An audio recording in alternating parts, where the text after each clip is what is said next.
Sean bienvenidos a esta segunda temporada de videopodcast Antropos. Es un espacio resultado de la creación de comunidades de aprendizaje en donde jóvenes, hombres y mujeres, estudiantes de la ciudad de San Cristóbal de las Casas, comparten sus experiencias de vida, académicas y de investigación con la finalidad de buscar y encontrar estrategias que nos permitan crear mejores condiciones para la investigación de y para la humanidad. Muchas gracias.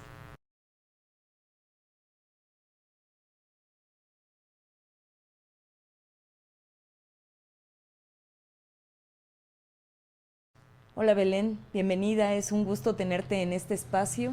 Gracias por decidir estar aquí. Y bueno, pues quisiera que nos cuentes un poco quién eres, de dónde vienes, a qué te dedicas. Muchas gracias, maestra, por la invitación. Mi nombre es Dulce Belén Cordero Trejo, tengo 23 años, soy de San Cristóbal, del barrio de Santa Lucía. Tengo dos licenciaturas. Mi primera licenciatura es de Medicina Tradicional China, Acupuntura Humana, y mi segunda licenciatura es de Lengua y Cultura. Ahorita de lo que voy a mencionar son proyectos de investigación sobre los barrios de Santa Lucía, de mi localidad. Bueno, quisiera que tomes tu foto. Entonces, mira tu foto, obsérvate y trata de ir a este lugar cuando eras una niña pequeña. Recuérdate, o sea, que esto te inspire para tener este recuerdo.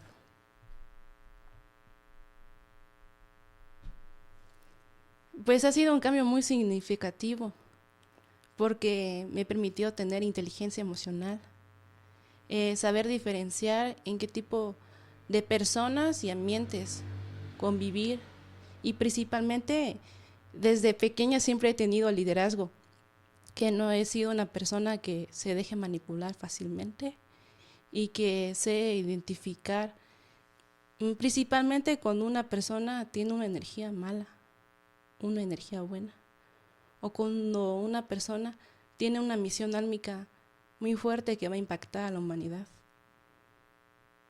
Bueno, quiero que recuerdes a través de este ejercicio que has hecho cómo era tu mundo cuando eras esta niña pequeña. Trata de describir cómo era tu mundo. Pues muy bonito porque siempre me importó jugar. No había preocupación, a diferencia de que uno ya es adulto, se preocupa por tener una estabilidad económica, un trabajo que paguen bien, de que la profesión nos permita tener una calidad de vida buena, que podamos tener un equilibrio en todos los ámbitos y esferas, y que nos ayuden principalmente en compartir los conocimientos, no ser egoístas y poder apoyar a las personas, porque hay personas que saben mucho, pero no saben cómo transmitir ese conocimiento con los estudiantes o con las personas que los rodean. Pero a ver, trata de contarme un poco más cómo era este mundo, cómo era contigo, qué sucedía en el contexto, qué sucedía en tus emociones. En mis emociones, soy una persona con un carácter fuerte, que nunca se ha dejado de nadie hasta ahorita. Sabía diferenciar qué tipo de personas llevarme y con quiénes no. Sí podía conversar con las personas, pero me aburría fácilmente. Prefería llevarme con personas adultas. Conversar y saber, y siempre observando, analizando a las personas. No, esa persona tiene un comportamiento muy agresivo cuando era niña, no me junto con ella. Pero para no hacerla sentir mal, obviamente sí me acercaba con la persona, pero con mi distancia y con un límite sano. Y pues sí, me ayudó muchísimo mi comportamiento de mi infancia, de niñez, a comparación de otras personas que he visto que han tenido muchos conflictos emocionales por no saber poner límites sanos. Muchas personas confunden el carácter fuerte de una persona arrogante, déspota, malvada, cruel, que no tiene una inteligencia emocional para expresar sus palabras, el tacto. Una persona con carácter fuerte es una persona que sabe manejar sus emociones, sabe cómo comportarse, es educada, porque en base a la educación que recibamos dentro de nuestra familia, vamos a ser personas de bien a la sociedad o personas malas. Es una filosofía que está muy arraigada en mí de cómo comportarnos ante la sociedad. Cuando eras esta niña pequeña, ¿en qué soñabas? ¿Qué era lo que más te emocionaba? ¿Qué era esto que te motivaba, que te hacía estar siempre animada? Principalmente la naturaleza. Siempre he tenido una conexión con la naturaleza y los animales, las mascotas, los perros, gatos. Siempre me llamó mucho la atención porque tenía un pensamiento, me di cuenta de dibujos de kinder que vi que había dibujado una doctora curando perros, que quería tener una fundación para ayudar a los perros callejeros y ayudarlos. Entonces me di cuenta que ella tenía ese movimiento orgánico, altruista de estar ayudando a las personas. Y es lo que hago con mi enfoque de medicina tradicional china, porque mucho la medicina alópata lo que hace es dar medicamento, pero tenemos hierbas medicinales que nos da la madre tierra para curarnos, sanarnos, y hacen a un lado el enfoque emocional y espiritual, porque hay enfermedades espirituales que han tenido nuestro linaje, antepasados, como patrones tóxicos que se van repitiendo. Entonces, cuando nace una persona que rompe ese patrón, sanas a tu linaje de antepasados y la descendencia nueva que tú tienes ayuda porque tienen un mejor comportamiento. Y ese movimiento orgánico, pues lo he tenido desde muy pequeña, porque siendo realista he sido muy sensible a esas energías del alto astral, bajo astral. Y por eso, por azares de la vida, del destino, me encaminó. Me acuerdo mucho que un maestro en una conferencia, Sutzin, que es escritor, me dijo, ¿no te has dado cuenta, Belén, que el mismo destino te encaminó de lo que tú habías hecho a un lado, de estudiar de la espiritualidad, de el altruismo, te lo puso en tu enfoque? Lengua y cultura se enfoca en checar la comunidad, porque no hay una visualización. Y la medicina tradicional china rescata el aspecto emocional, energético, vibracional, emocional también, a diferencia de la medicina que no lo hace. Oye, y platícanos cómo ha sido este camino que te permitió llegar a ser una estudiante. Trata de Difícil. hacer el recorrido, si es posible. Difícil porque no tenía pensado estudiar 2 licenciaturas. Yo estaba muy enfocada que quería estudiar medicina y fue un momento muy triste, incluso siento que iba a entrar como en depresión por no pasar el examen. Y dije, en fin de año, ¿saben qué? Yo ya dejo esa licenciatura, creo que no es para mí, a lo mejor Dios tiene algo mejor para mí, creo que no es el camino que debo de tomar. Y mi profesor que me estaba preparando me dijo, hay una oportunidad, ¿por qué no investigas en la UNICH? Y pues dije, lengua y cultura. Me hicieron incluso un examen y me dijeron, lo pasaste, ya va a iniciar tu prueba. Y yo, entonces, me fui involucrando con los compañeritos y me llamó mucho la licenciatura, porque era multicultural y involucra mucho lo que es las humanidades, literatura, lengua, antropología, historia, sociología, lingüística. Y me pareció interesante también los proyectos comunitarios. Me di cuenta que la realidad, la burbuja en la que yo vivía, era muy diferente al enfoque externo, los factores internos y externos que vive una comunidad. Por ejemplo, puedo decir, yo investigué mucho tiempo Huistán, Comitán, San Cristóbal, otros países. Me di cuenta de la realidad que era totalmente diferente. Desde la cosmovisión que tenemos en nuestro pensamiento arraigado, desde el seno familiar, que nos da también la sociedad, el ámbito educativo, me di cuenta que era totalmente diferente, que habían carencias económicas, políticas, que la historia también incidía también en la perspectiva, cómo te miraban. Me di cuenta sobre el racismo, la xenofobia que existía sobre el color de piel, la lengua, la vestimenta, el rezago educativo. Entonces dije, me parece genial trabajar en eso y hacer proyectos para que las personas se den cuenta que necesitan tener voz, que el gobierno nos visualice, que también la juventud nos tome en cuenta. ¿Por qué? Porque Los viejitos, pues va a llegar a una determinada edad que van a fallecer, pero se van a poner a pensar qué me dejó mi antepasado, lo que está pasando ahorita, que en muchos lugares no tienen agua, la contaminación. Entonces, hay muchos chicos que hacen investigaciones sobre la ecología, de la lengua, para que se llegue a crear un material didáctico principalmente en las lenguas originarias, porque es muy diferente enseñar una lengua dominante que es el español, que fue en 1528 en la conquista por los españoles en Mesoamérica, porque eran naciones por los aztecas que se fueron imponiendo con la cristianización, que es la conquista espiritual, que se fue enfocando un control social en cada una de las personas, y por supervivencia, ahorita en la actualidad muchas personas dicen, soy coleto, soy mexicano. Es la identidad cultural que te impuso la nación, y muchos no van a decir, yo vengo de tal comunidad, yo vengo de tal lado. ¿Por qué? Porque no quieren sufrir discriminación. Pues, ¿cuál es la carrera que tú elegiste, la que terminaste? ¿De qué se trata?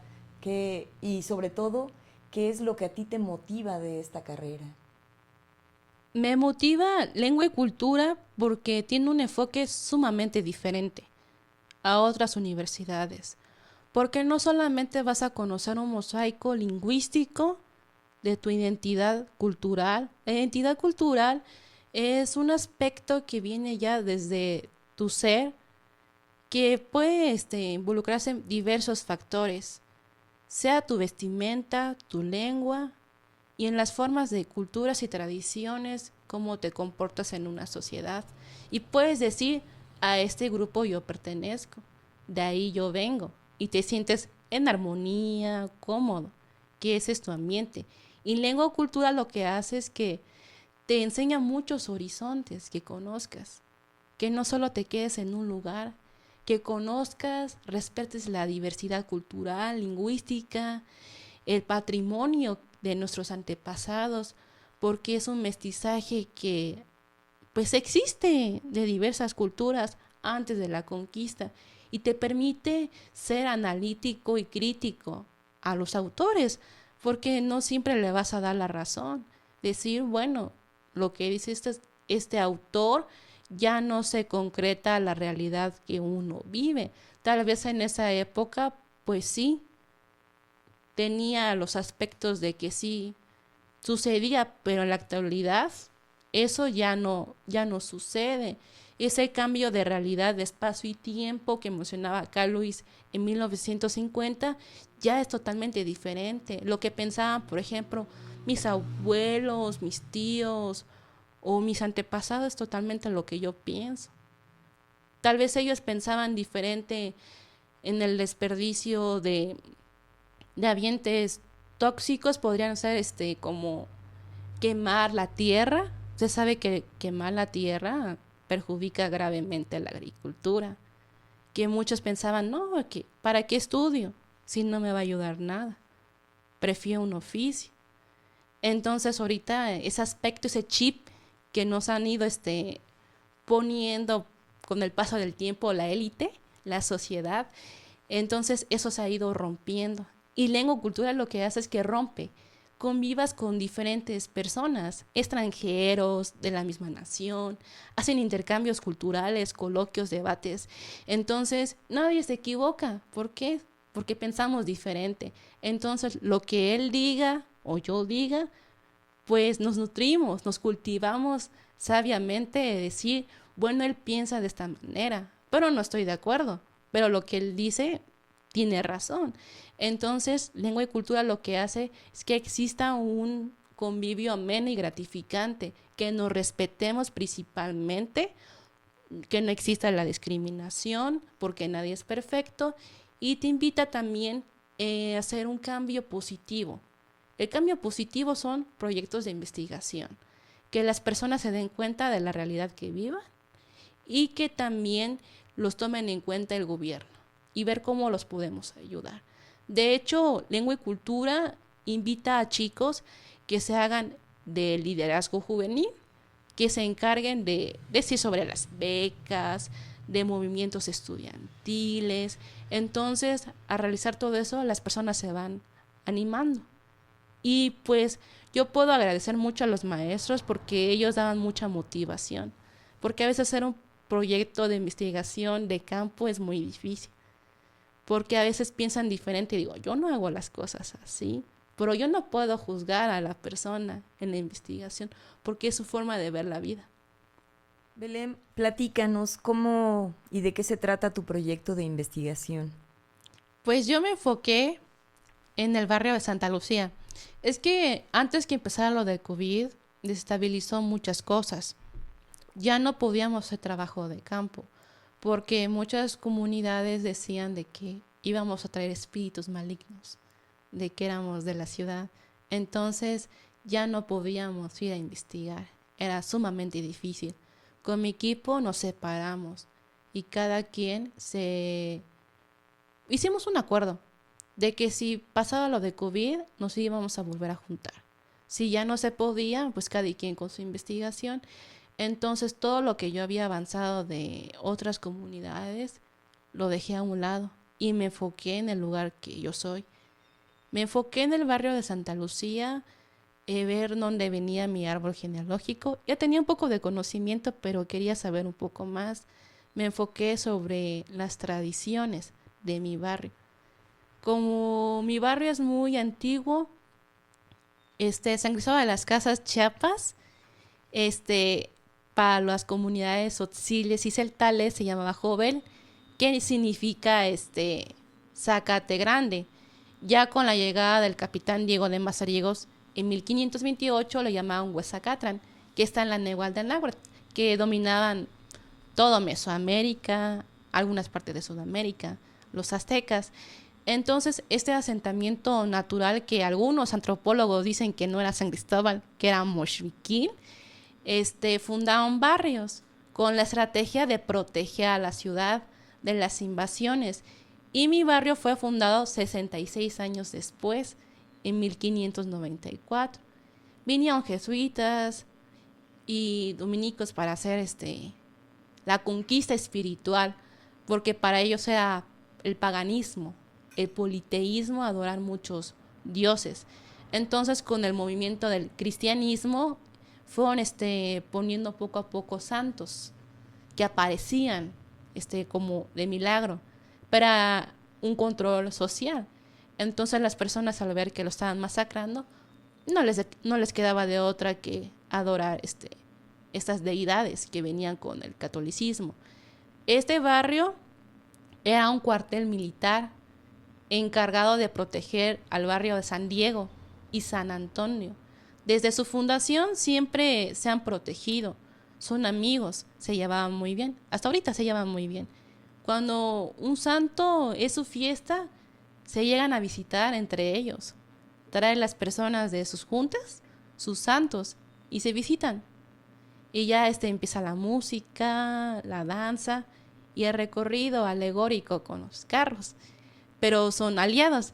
Y esta ermita fue cedida también para el barrio de San Diego por los templarios, que vinieron también. Ahí tienen símbolos, las parroquias que ellos vinieron y con las imágenes, todo. En la actualidad las bancas pues ya no están. Yo supongo que a lo mejor lo robaron, porque tienen un aspecto histórico muy importante en esta parroquia de Santa Lucía. Y posteriormente, en 1712, el obispo mandó una carta para que también esta ermita que tenía San Diego y Santa Lucía también lo construyeran en el hospital de San Juan de Dios, que ahorita es Caridad, para que se fuera haciendo como una estrategia de control. Porque de hecho cada barrio que tiene a San Cristóbal de las Casas, como Santa Lucía, La Merced, La Real de Guadalupe, Tlaxcala, Mexicanos y El Cerrillo, era con estrategia de protegerse.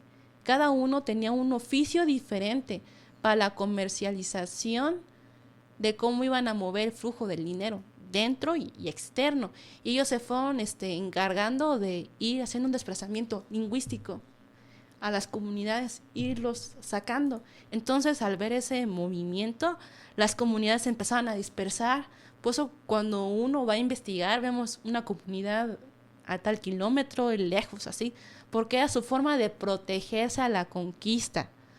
Pero espiritualmente recibió una conquista espiritual por el catolicismo. Y este barrio es muy diferente. Tiene una diversidad cultural en cuanto a la Virgen de Santa Lucía y cómo lo fueron involucrando. Porque para fundar este barrio fueron traídos españoles, personas de la aristocracia, que posteriormente fundaron el Carmen, que iban chicas para aprender lo básico, para ser una buena dama. Entonces, ya no se les consideraban españoles, sino criollos. Entonces ellos se fueron involucrando y no permitían que sus hijos e hijas se involucraran con barrios inferiores, porque en la llegada de los españoles trajeron mexicas y tlaxcaltecas y zoquis. Entonces el barrio está conformado por descendencia de españoles y de mexicas y zoques. O sea, es una diversidad cultural muy rica. Y aquí este barrio, principalmente su Virgen de Santa Lucía, se encarga de curar la vista. Llegan muchas personas en la festividad del día 13 de diciembre. Y en la antropología del número maya tiene una cosmovisión muy interesante porque se relaciona con los 13 cielos, que es del Popol Vuh, que habla de la creación, que es un número maestro en la numerología, porque al sumar es el 4. ¿Qué? 4 elementos, que sería aire, tierra, fuego, agua, que involucra a esta Virgen, sus dones de sanación, que fue una mártir, porque ella nació en la antigua Roma.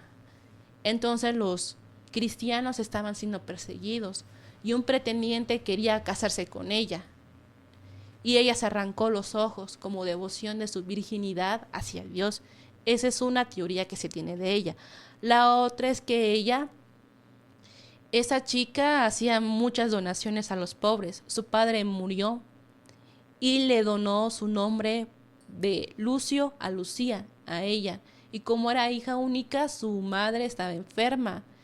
Entonces la chica le dijo, ¿por qué no te vas a hacer una peregrinación a Dios? Porque ellos creían en muchos dioses. Y dice, sí, hija, pero no podemos decir que somos cristianos porque los mismos romanos nos van a perseguir, nos van a matar. Entonces la señora hizo su peregrinación para que no se casara. Entonces se sanó y dejó a su hija que fuera cristiana, virgen. Y le dijo al pretendiente, ¿sabes qué? Mi hija no se va a casar. Entonces ella pasó una situación muy grave porque le dieron latigazos, la lastimaron su espalda, murió decapitada. Entonces, en la actualidad, su cuerpo de ella todavía sigue intacto. Lo tiene el Vaticano, solo que los ojos no. Porque hay otra teoría que mencionaban que los ojos es como tener la omnisciencia de Dios. Era muy sensible a las energías de canalizar, de recibir mensajes y de sanar. Una persona cuando tiene ese don de sanar es porque es una persona espiritualmente muy avanzada. Entonces, ella sus ojos lo tienen resguardado en el Vaticano. Inicia la fiesta el 1 de diciembre. Se encargan los polvoreros, son las personas que queman los cohetes. Empieza a las 4 de la noche, empiezan con su música de marimba y también con mariachi. Entonces los vecinos de las calles aledañas se dan cuenta que ya empezó el recorrido de la fiesta, ya empezó la festividad. Salen y van caminando hasta la parroquia con la intención para que vayan a la misa. Sus juntas se dividen entre secciones que va a involucrar mucho a los jóvenes, señoritas, maitines, y la cuarta junta van los polvoreros, que esas familias se encargan de quemar los cohetes. Es que también la simbología de quemar cohetes mencionaban que era para que se eliminara la energía negativa del bajo astral, como demonios o entes que estuvieran en el barrio, para eliminar enfermedades, de la salud, situaciones económicas que no le estaba yendo muy bien al barrio, porque este barrio es muy importante económicamente, moviliza mucho dinero, porque tiene una comercialización independiente de las personas que se dedican a diversas cosas como la pollería, la carnicería, la quesería, a vender ropa. Ya el comercio dependiente son empresas grandes que se encargan de vender dulces tradicionales. Entonces, a realizar todo eso, de quemar los cohetes, limpian para que todas las familias les vaya bien.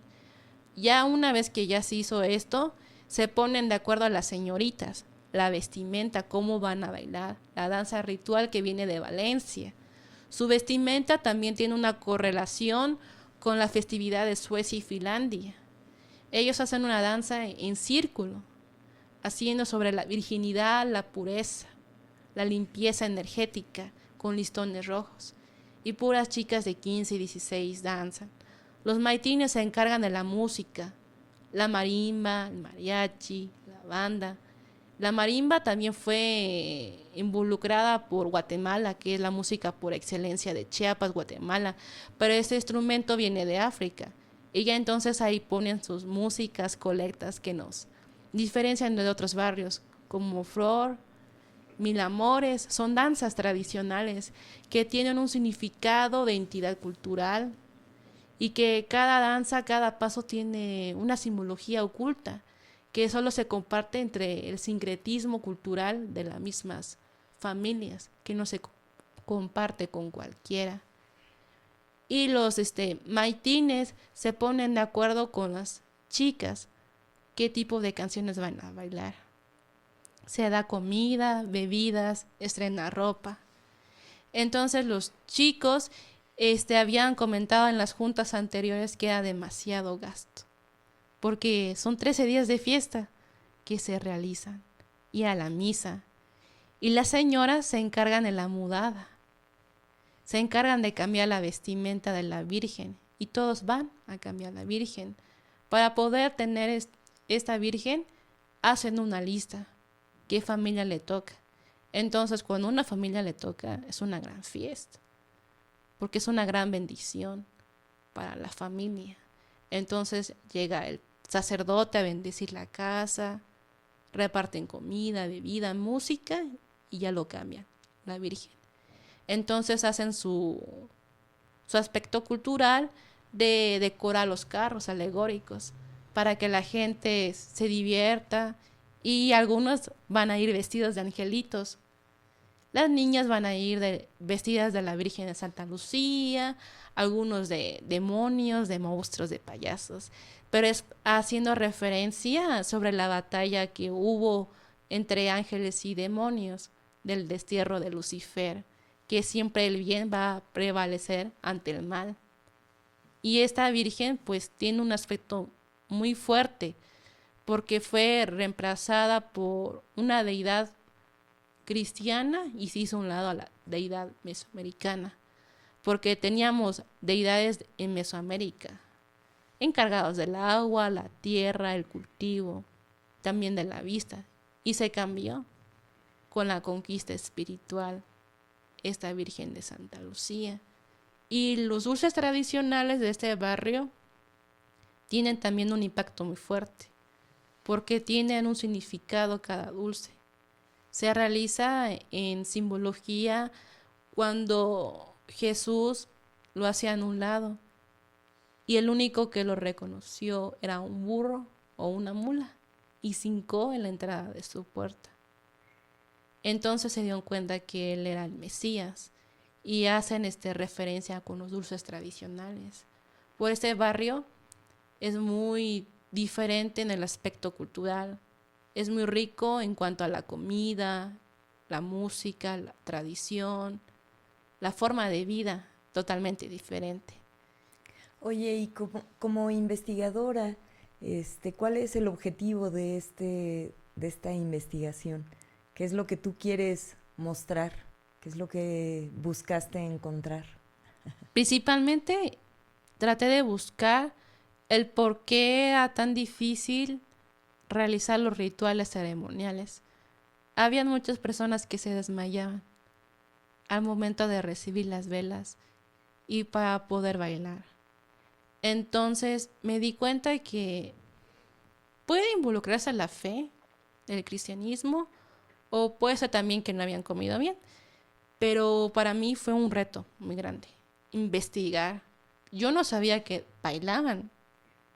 Pues tengo 23 años, nunca me invitaron de que fuera yo a bailar la danza de Santa Lucía. Pero sí, las chicas me mencionaban que al bailar sentían mucha armonía consigo misma. Porque es una forma de identificar la energía en el momento de que conocían más de su vida de la santa.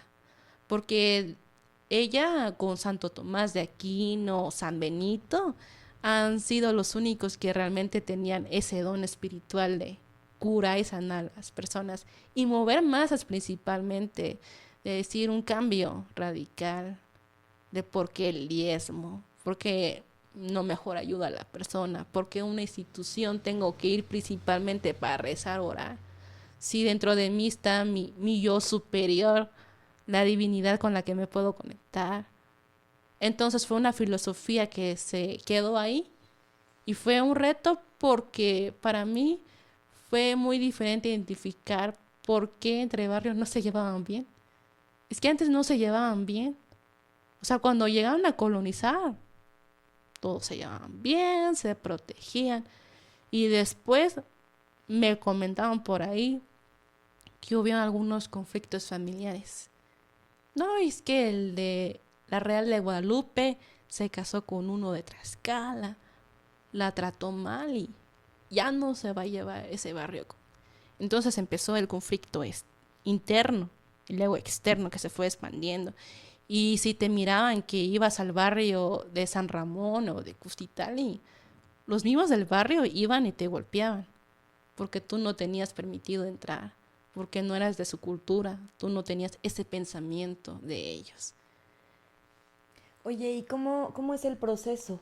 ¿Quiénes son las personas que te dan esta información? ¿Con quiénes preguntas?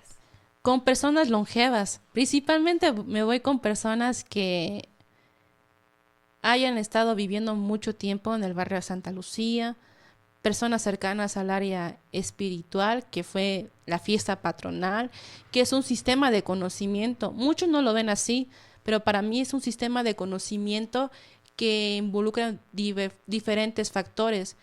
Pueden ser desde el aspecto de la simbología. Entra por qué rezar, por qué colocan una vela, por qué ponen incienso, qué significado tiene.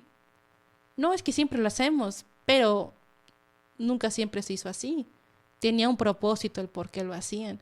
Entonces yo fui investigando y como yo tenía un poco de conocimiento con familiares que me decían del barrio, de algunos familiares que estuvieron ahí colonizando, me comentaban, no, es que la comercialización siempre ha sido muy importante en el barrio, en la fabricación de alimentos, de pan, de pasteles, alcohol, y me di cuenta que no se le estaba dando mucha importancia, que antes las personas podían salir a jugar en la calle, se conocían entre vecinos. Ahorita pues yo no conozco mis vecinos de mi edad, porque se perdió esa relación que habían entre los barrios. Y pues ahorita cuando pasó esas incidencias de que se peleaban mucho, hicieron reuniones porque la Real de Guadalupe con Santa Lucía no se llevaban. En el archivo histórico se peleaban demasiado. Entonces estos barrios tuvieron que entrar en debate con el presidente municipal, cómo se iban a llevar bien. Y no solo ellos entraron varios barrios. Entonces ahí se hizo la paz. Y ahorita ya si hay una fiesta de la Merced, ya puede ir uno. Antes no te dejaban entrar porque no eras de su barrio, no eras de su gente, era la famosa palabra que ellos decían. No eres de mi gente, no puedes entrar. ¿Qué es lo que tú esperabas lograr o esperas lograr con tu investigación? Esperaba lograr poder identificar la simbología, principalmente para mí era la simbología, pero ese rubro que yo había puesto cambió totalmente, porque conocí muchas cosas que yo no sabía que existían en mi entorno. Entonces, ahora lo que yo he logrado es que quiero que las personas se vuelvan a involucrar con el barrio, hacer principalmente juntas sobre la seguridad, que lo necesita mucho la localidad, principalmente todo San Cristóbal, la seguridad, y no dejar a un lado las raíces que tenemos, las raíces culturales que nos diferencian, que nos hacen únicos, que nunca lo vamos a encontrar en ningún otro lado y que nos van a hacer sentir a gusto. Nos hablas de que en la ciudad hubo una conquista espiritual. ¿A qué te refieres con ella? La conquista espiritual, como bien sabemos, Mesoamérica era rico en diversas partes, desde la política, la educación, la astrología, las matemáticas. Habían dos escuelas, Tepozcali y Cali. Cada escuela se dedicaba a dividir grupos, personas que no tenían muchos recursos económicos y otras personas que sí tenían un estatus social, un estrato bueno. Entonces, si ellos miraban que eras bueno en esa área, te mandaban en Tepozcali o en Cali, te iban cambiando, o sea, no era estáticamente que ahí me quedo. Entonces ellos tenían una perspectiva, una filosofía de vida muy diferente, de que podías creer lo que tú quisieras creer, no pasaba nada, pero siempre que tenías que traer tributo a los aztecas, de la Nehuanáhuatl, o sea, no te quedaba de otra, o sea, caña, cacao, maíz, frijol, o calabaza o chile, tenías que pasarlo. Y cada comunidad de Mesoamérica, que ahorita es México, tenían que pasarlo. Y creían en muchos dioses, que Zacuatl, el más famoso, que muchos le piden del agua y así, tenían sus deidades. O sea, politeísmo que involucra, adora muchos dioses. Entonces, con la conquista española vino el cristianismo, porque a Isabel, la católica, que ella involucró con su esposo Aragón, porque ellos estaban involucrados con la religión del catolicismo, que está en el Vaticano. Ellos vinieron y fueron poco a poco viendo cómo funcionaba. Pues la antropología, de ahí viene esa licenciatura, que ellos primero vinieron como investigadores. Investigo cómo se comporta, cómo piensa, qué hace. Bueno, así piensa, así hace. Así lo voy a conquistar. Y le voy quitando poco a poco lo que está haciendo para que haga lo que yo quiero que se comporte. Entonces ellos se dieron cuenta. Adoran muchos dioses. Son paganos. Es su famosa palabra. Paganos. Paganismo se involucra que son culturas y pensamientos que no van acorde a lo que ellos piensan. Lo ven como malo. Como la cultura celta, el budismo, o sea, no va de acorde a una deidad de un supremo. Entonces ellos fueron involucrando. Entonces las personas, al ver que sus comunidades eran masacradas, padres, hijos, abuelos, y pues yo no sé la lengua de mi conquistador, pues me hinco, rezo. Pues no sé qué me está diciendo, yo me hinco y me rezo. Y ellos, al ver las pirámides y todo el avance, porque allá no tenían la cultura de bañarse, aquí sí existía eso, un baño público para que la gente fuera a bañarse, y allá no. Y vieron todas las construcciones, la arquitectura, el conocimiento de los astros, la política, cómo se comportaban, porque ellos querían que fueran hombres y mujeres de bien, que sirvieran a la sociedad, y el que no servía se desechaba, se marginaba. A ver eso, los conquistadores se sorprendieron. ¿Y ahora cómo vamos a entrar? Y muchos dicen, no, es que los españoles nos conquistaron. Entre las mismas comunidades se pusieron en contra de su misma gente. Ellos eran pocos a comparación de lo que nosotros éramos. Entonces poco a poco fueron involucrando. Los jesuitas se encargaron de agarrar a los indígenas, que es también una palabra despectiva para decir, porque eran naciones y pueblos con diferentes culturas. Ellos se encargaron de decir, ¿sabes qué? Tú te vas a encargar de construir mi parroquia y te voy a enseñar mi lengua, que es la lengua homogenizante, que homogénea y compone, que es la lengua dominante. Tú vas a escribir y expresarte bien. Porque si tú te empiezas a expresar en tu lengua originaria, yo te hago un lado. No te doy de comer y te castigo. Entonces ellos poco a poco fueron involucrando. Y fue una conquista espiritual muy fuerte al ver, bueno, nos están matando. No me queda de otra que recibir esa fe. Y les ponían las imágenes y rezaban. En muchas comunidades decían, apareció tal santo en tal monte. Y muchos, sí, apareció el santo en tal fecha. Vamos a rezar allá. Pero no se daban cuenta la gente que en ese lugar ceremonial que se dejaba ofrendas de comida, bebidas, inciensos que tenían ellos preparados de aceites esenciales, ahí estaba su deidad de Mesoamérica. Ahí estaba. Y al ver todo esa construcción piramidal que ellos tenían en su arquitectura, construyeron encima de las parroquias. Y fueron haciendo un desplazamiento espiritual. Tu fe es mala. Te vas a ir al infierno. Cree en esto, te irás al cielo. Incluso hasta te hacían firmar un contrato, los mismos sacerdotes, para que tú te ganaras el cielo. Y mucha gente que era incrédula, pues lo compraba. Ya me gané el cielo. Entonces fue una conquista espiritual muy arraigada, que fueron trayendo sus santos. Hasta eso, poniendo a santos güeros, de cabello rubio, de ojos verdes, azules. La cultura europea, ese eurocentrismo que nos pusieron, haciéndonos sentir mal de que nuestro color de piel, nuestra lengua, nuestra cultura, nuestros antepasados eran inferiores, cuando nunca ha sido así. Quemaron todos los libros de los avances científicos que habían hecho. Los mayas, los aztecas. Sí hubo un tiempo que los aztecas canalizaban la energía alta, tenían conocimiento. Después, no sé qué pasó, si se alocaron, empezaron a hacer sacrificio. Y la gente se lanzó en contra de ellos, se unieron con los españoles. Y pues nos vencían. Entonces la conquista espiritual va desde un enfoque que hay un dominio en ti, que no te permite ver más allá.